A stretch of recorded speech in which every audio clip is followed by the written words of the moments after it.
Welcome to the PitchVision Academy Cricket Show.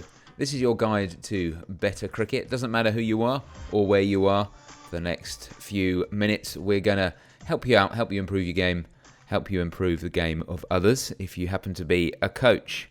And speaking of coaches, there's three of us here. My name's David Hinchliffe. I look after things. And helping me to help you are two of the very best cricket coaches that I could get my hands on at a short notice. The first is the director of cricket at Millfield School. It's Mark Garaway. How are you, Gareth? Very well, thank you. Just watching a game that's just started, actually. Gloucester Gypsies are a good team, actually. They've got loads of overseas players that are playing in it, and a lot of good Premier League cricketers taking on our Mays 11 out there, and the score is 13 for 1 off 6. Sun shining, ball swinging a little bit, slightly overhead conditions, good pitch. Yeah, we'll get your analysis as the game goes on, Gareth. Painting pictures with words as always. And secondly, it's the head of cricket performance at Portsmouth Grammar School. It's Sam Lavery. Hello, Lavers. Have I finally got it right? Yeah, I think you nailed it, actually. Yeah, well done. You were born to do it, David, weren't you? Yeah, I'm very well, thank you, David. Enjoying the summer. We're nearly at half term already. It's amazing. Time's flying by. Yeah. Lots of cricket gone. Lots of cricket still to come, I'm sure. Absolutely, loads going on. And as you guys are both sort of heavily involved in school cricket, and I do my thing at club level, one of the questions that has popped into my mind this week is the coach's role in especially young players, I suppose, who seem to have a little bit of talent, a little bit of ability, but they're not quite developing at the pace that you would hope that they could, or even perhaps they're going backwards a little bit in some way or another. So where I want to get your opinions on this. What is the coach's role in that? When you see sort of the classic line is, he's throwing it away. You know, he's got all this talent, he's throwing it away. When you come across a player who you could put into that category, what happens next? Well, the first thing I'd say, it depends really on what stage of their journey they're on, because never has a player gone on a linear development line. There's always peaks and troughs and dips and speed bumps or whatever you want to call them that come along. So at the age group that Sam and myself are predominantly coaching now, you'd expect them to have times where they're going to come off of that perfect line, and you want them to have that because it gives them an opportunity to learn some very important things for their ongoing development, things such as resilience and perspective come in when things aren't very good, like an injury, or maybe they've fallen off in their training or whatever, and getting them back onto that is a really valuable thing that they can take into their future life. So to me, it's about where they are. I wouldn't expect anybody to continually develop at a similar rate all the way through their development phase into a potential career in club cricket or even beyond into professional cricket, because it never works like that. So that's my first thing on that. I think for me, it's people throw it away when their behaviours don't add up. So we've got a couple of things going on at the moment with what people would consider to be talented players. They're both on England pathways, and yet they do some silly things, often outside of cricket, which doesn't help them. I've had to leave somebody out of a game of cricket or 2 games of cricket in the last 2 days because of their behaviours inside and outside school, which aren't what we're looking for. And as a result, they've missed the opportunity to play in front of 2 England selectors over the course of the last 2 days, and that is the consequence of not doing the right things. And that could be perceived, I suppose, as them throwing it away. But equally, as long as they learn the lessons, they'll create that opportunity further along. So I'm just looking for those guys in particular to learn some lessons. So to me, you're only throwing it away if you continually do the same thing wrong and you don't learn your lessons. Lavers, there's often when I come across a situation with a young player who's perhaps some kind of behaviour is not going in the way that you would hope it would, and perhaps it's even affecting other people. You always get the old guard coming in and going, oh well, it's not a problem. Just give them a clip round the ear and tell them to stop messing about, and if they don't sort themselves out, then they're out. It's a bit of an old school way of doing it. But it's perhaps a little bit more nuanced than that. But how do you deal with that situation where you have guys whose behaviours aren't matching up with what you would hope and expect? Well, it's very difficult, and it is always a situation that is easier to manage from the outside if you're not actually in the position of having to do it. So, looking on from being an observer, it's very easy to go do this, do that, do the other thing, and fix it, and it'll all work out rosy. But in reality, it's not going to happen that way. So, Gareth has made the really good point: is of the people are going to make mistakes, people are going to get things wrong, and we will encourage people to work through those processes. And it's the repetitive nature of these things that becomes a problem. How do you manage them, and how do you stop them happening? Is a very, very difficult thing. I guess it's for some people it's having a bit of clarity on where you set your expectations and what you deem to be a mistake. So for some people, especially in a school environment like this, some people the mistake might be Gareth has obviously had an incident where something has happened and it's caused him to miss out on a couple of games. There's obviously a mistake in there somewhere. At certain schools he would have got away with that. In certain cricket clubs he would have got away with that. At others he might have been treated even more severely. So the first thing we've got to do is we've got to know where our boundaries are, and players need to know what their expectations are of them. And if they do understand them, and then they are making mistakes, then you're kind of into the one-to-one communication with them and trying to find out what the reason behind the behaviours is. And it might be that there's something that is lacking in motivation towards what you believe or what they sort of suggest they want to achieve, and they're not actually as motivated as they thought they were, or as you thought they were. Or it might be that there are issues going on beyond the cricket field, which is often the case. There are things, whether they're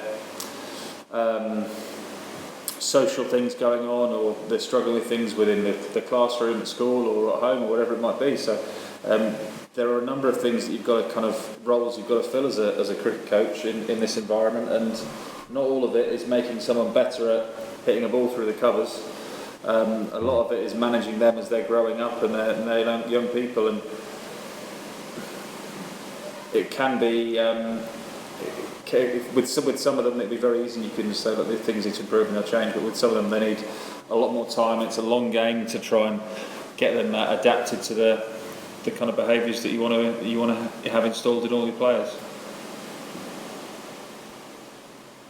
And getting to the root of someone's motivations is a good thing as well, isn't it? Because some people missing a match is the worst thing that could happen almost. It's terrible, and that kind of threat is sometimes enough to deal with it, or that kind of outcome if as you said, Gareth, someone's behaviour doesn't change, and then you have to do something. But I always think that you want to, as much as possible, you want to minimise that kind of idea of punishment. I feel like you want it to be around, but a lot of people take that as the first route. Oh, just drop him. Just stop. Just tell him he can't come to training anymore. Just tell him to join another club. And actually, those kind of disincentives through discipline are not brilliantly effective, and they don't get you to where you want to be with that player. So it's almost, to me, it's almost like a last resort, and you try everything you can before you get to that point. Would you agree with that? Yeah, and I'd say that particularly in the case that I've spoken about, that's exactly what we've done, David. We've gone through a process of self-awareness. We've gone through a process of robust meetings and rigorous management, and yet similar mistakes continue to be made, which has now led us to the point where the only course of action is for that person to miss games of cricket, and as a result miss the opportunity to impress in front of national selectors, which probably is going to hurt that person more than missing the game of cricket, to be brutally honest with you. And so it should in some ways, because he's worked really hard to get himself into a point where he can score runs enough that the national selectors want to have a look at him. But if you don't get the overall package right, then you don't deserve to have the opportunity to score runs in front of any national selectors. But we've been through that process, so I think the important thing is to be consistent with that, isn't it? And it's not just because it's him. He's gone through the same process as everybody else. We've been rigorous, we've been consistent, and as a consequence, we've got to the point that we have. And the other crucial thing is to make sure that they understand what the pathway to come back from it is as well, because you don't just want to shut the door and keep it shut. You go, well, this is what we're doing for now, because the consequence of your actions is that. Great catch, by the way, full-length diving catch off our opening bowler. Fantastic. You've got to make sure that they know what they can do to get back into a situation where they can be selected, that they can get back into a situation where we give them a bit of credibility again, and back into a situation where they can have national selectors come and watch them again. So whilst it's great to shut the door, we need to give them the pathway back, and that's often the best way to manage somebody through these speed bumps, and hopefully they are speed bumps, because they learn the lesson through the rigorous and robust management and come out the other side a better person for it. And if you do get to the root of someone's motivations and get to the core of what they are, then you can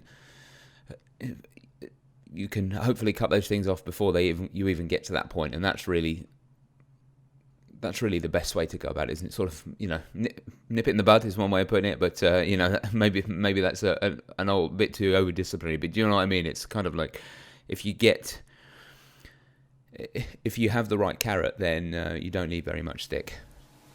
I would agree with that to a point, but what can happen is if you get to the point where you've managed it before a consequence, and yet that thing keeps reappearing, you're better off letting it get to the consequence to learn the lesson.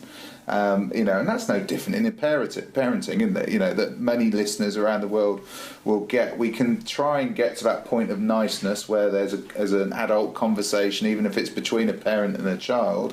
But actually, if it keeps occurring, if the same thing, the history keeps repeating itself, then the lesson isn't being learned. And that's the benefit of consequence, because nobody likes stopping somebody from playing cricket or missing practice. None of us like doing that. It's the complete opposite of what we're looking for in life.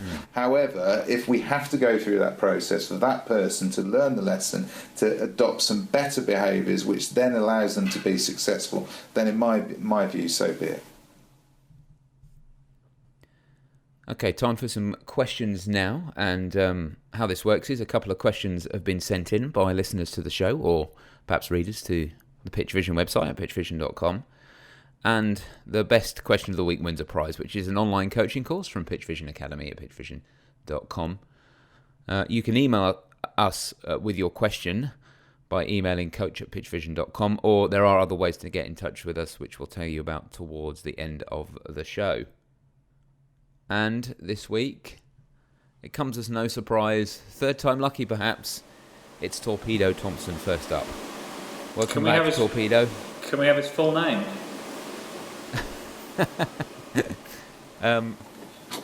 He's actually Tony the Torpedo Thompson. He is, yeah. The V is in there. Yeah. Yeah. So there's 40s. Just count them up. I count them up then. And, Tony the Torpedo Thompson says, "Good day. I've been listening to the podcast and I have a question more on the psychological side of the game. The question is, what causes performance anxiety or fear of failure, and what are some ways to deal with them?" It's a brilliant question. Absolutely awesome. In fact, all your questions have been brilliant, Torpedo, over the weeks. But this one is fantastic, because there's probably no cricketer or no sportsman that's ever played the game that hasn't experienced this, and if there's anybody listening to this that has never experienced some form of anxiety before performance, then I would be very, very surprised. And often this sort of stuff happens when, I remember being as nervous for playing club cricket as I was for playing professional cricket and county first-class cricket, sometimes even more so.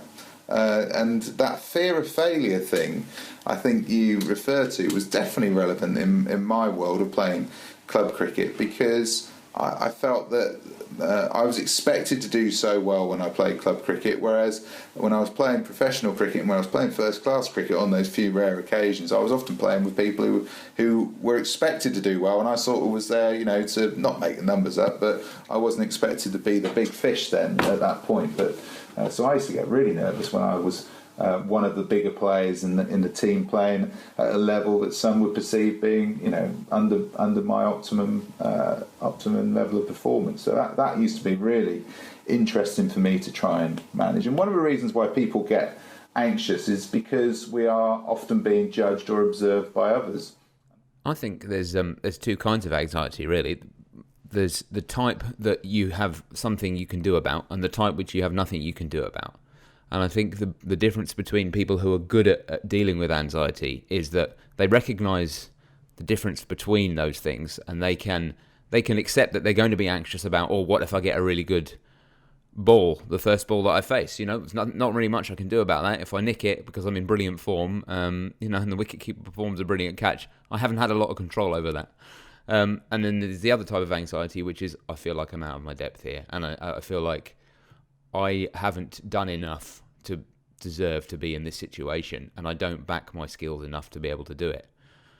And I don't know what you think, Lavers, but I feel like if you build up that confidence of the stuff that you can control, then you can absolutely have no anxiety about that side of things, and then you can accept the other side of it and say, well, I am going to feel nervous and I am going to feel anxious about these other things because there's nothing I can do about them, but that's okay as well. Yeah, and there are going to, inevitably, if you're going to succeed as a cricketer, you're going to put yourself to a level that at some stage is beyond the performance level you're used to. If you're always playing within your comfort zone, then you're probably not getting very far because you're not going up and up the ladder as you probably want to. I always remember one of the players I played with many years ago who had some little coping strategies for him, which were not necessarily anxiety, but they worked very well in the same way. And cricket's one of those games where you can develop more and more anxiety throughout the game just because of the little pockets of time that are afforded to you. And something can happen, you can face a ball and then you've got 30 seconds to think about it, and you've got that big fast bowler going back and he's walking back and you're getting some chat from the slips and the crowd might be getting on, and suddenly it's just building up more and more, and that time that's available is very important in raising those anxiety levels and making you feel a little bit less in control. And I guess what you're looking to do is return to an environment as much as you can where you are in control. And one of the things that we've looked at is just having routines between balls, not just routines in terms of pre-delivery, but routines in terms of what you do between each ball, so you can go away to a place where you feel comfortable and relaxed. And I remember one of the guys I played cricket with many years ago, and he was the overseas player at my club actually, and then when I went and played in Perth, he was at the same club as well, and he was a guy called Corey Whiston. He was opening batter, and he was, I guess, 20 years of old, playing first grade cricket, and he had a routine. So all that time that was between balls, which for some people is nervous, anxious, whatever you want to call it, he used that and controlled that time as best he could. And he did that just by, he'd walk away, he had a tally on the pitch next to him on the floor of how many balls he'd faced. So he'd walk away, he'd scratch a line on the floor, he'd then go lean on his back, he'd look at the same tree every single ball, and just zone himself away and take himself away from the pitch, look at a distant object, and looking at a distant object is usually quite a good way to relieve stress rather than having something in your face. And that routine was something that he could control every ball. So the time between balls was something he was in complete control of, and that was the time that would often bring on the anxiety. So by dominating that little period of time of 15-20 seconds, he was able to really control his mood and control his concentration, how he felt. There's going to be a bit of anxiety out here because Gloucester Gypsies are 21 for 3 off 11. So the next batter walking in a second, which might be one of my mates actually, and if it is, there's definitely going to be some anxiety because he's been saying to me that he's brought the best team down ever from Gloucester Gypsies, and they're going to have to be the best bowling side ever by the looks of things.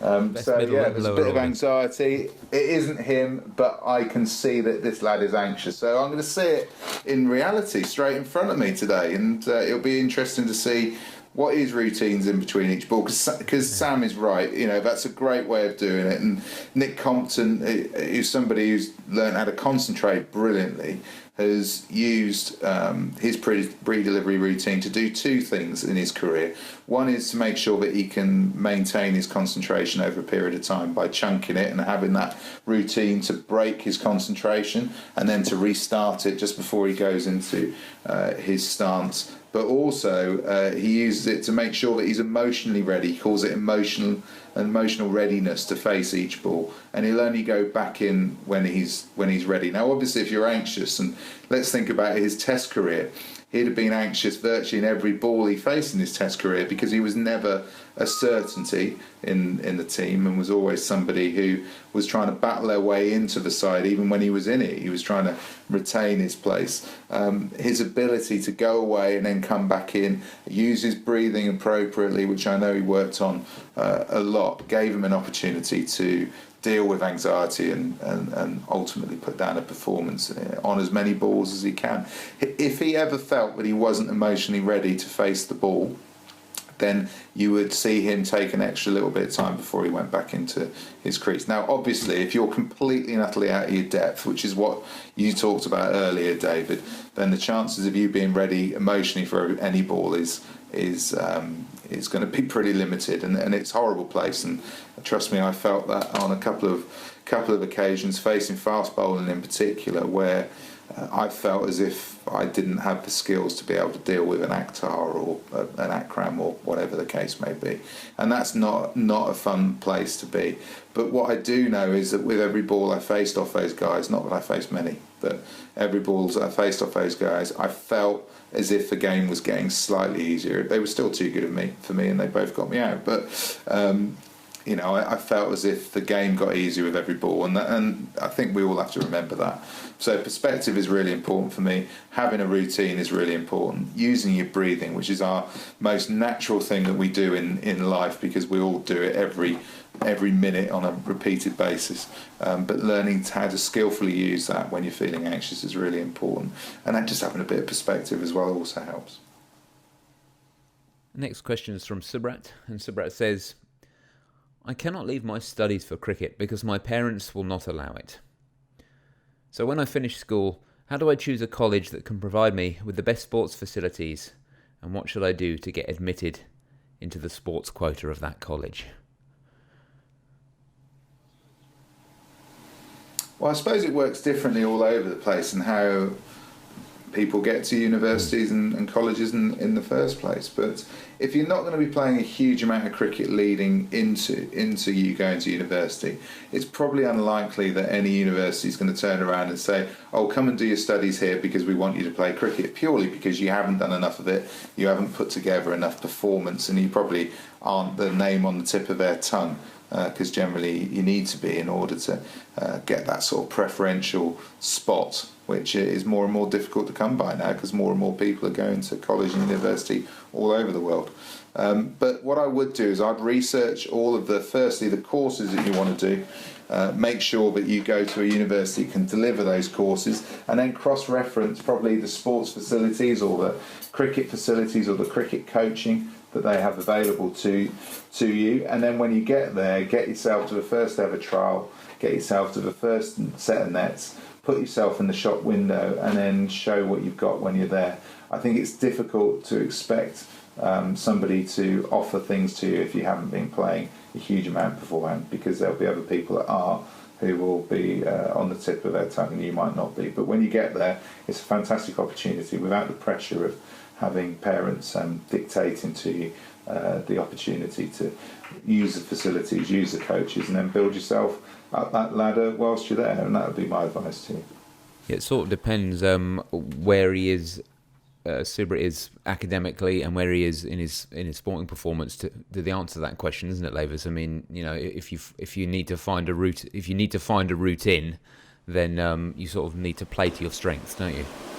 Absolutely. I went through the process actually I go through it most years with a lot of lads, because we do get a lot of guys at our school who are academically fairly strong and are decent cricket players as well, and they're hunting out the best sort of avenue for them. And one boy in particular isn't a boy from our school, but I've worked with for a number of years now, from Ireland, who's had exactly that dilemma. He wanted to come over to England and get as good an education as he could, but he really wanted to be in a university that was going to deliver a lot for him from a cricket point of view.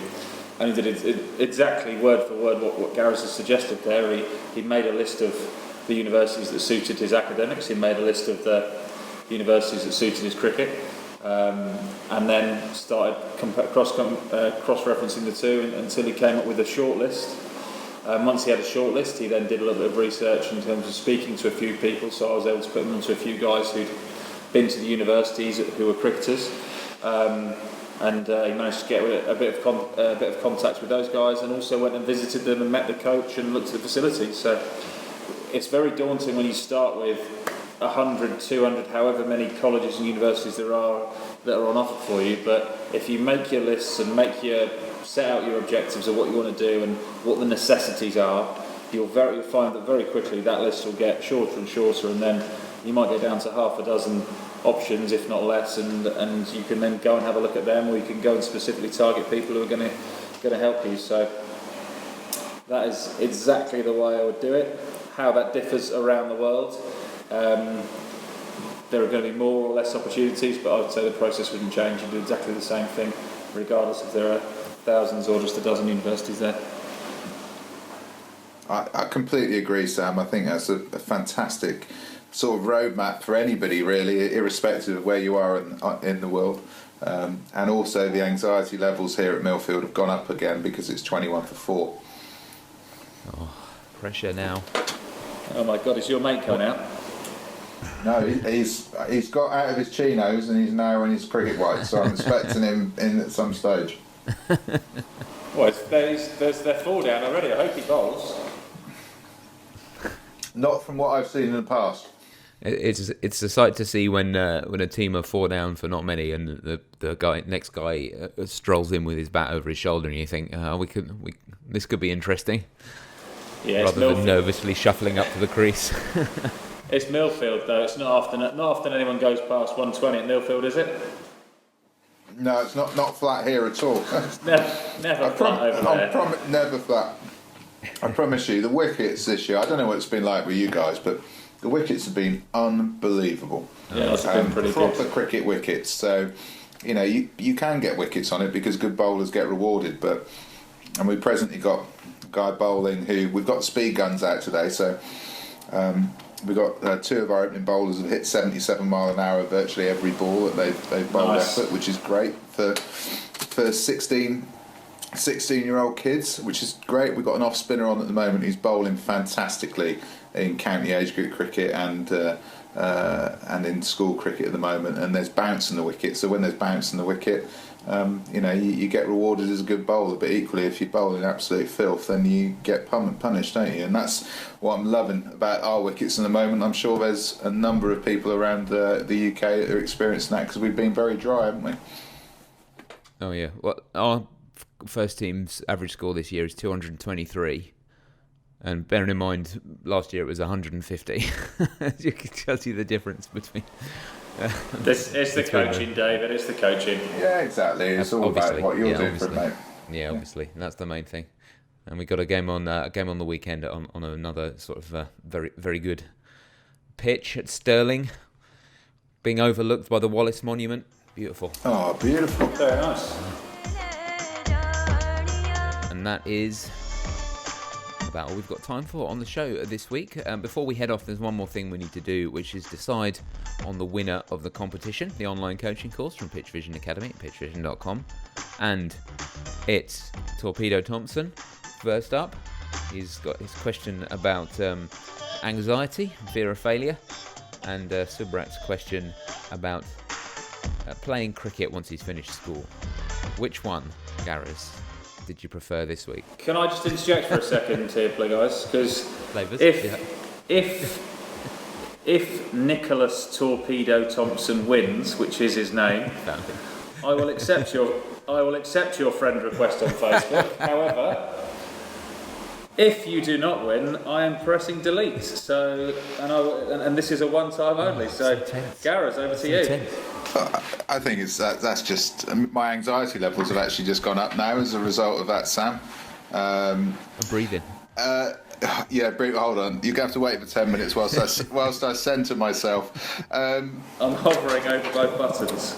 Well, Torpedo, the bell tolls really, and it is time for you to be the winner. It's a fantastic question, mate. You can now be friends with Sam. You lucky lad.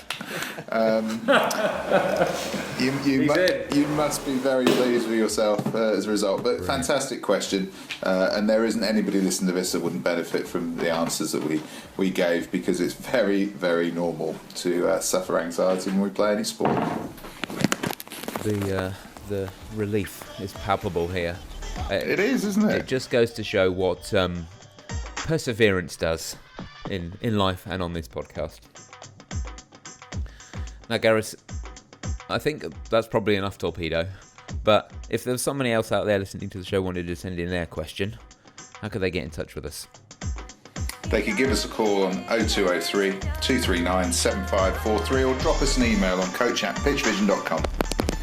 That's right, you can get that through social media as well. You can get us through the PitchVision social media system at pitchvision.com. You can message us through that. It's a free account for you if you want one of those. You can also find us on Facebook, facebook.com/PitchVision Academy, and on Twitter @PitchVision Acad. You can listen to the show every week by subscribing. It's free to do that, and you can do that in any podcast catching app.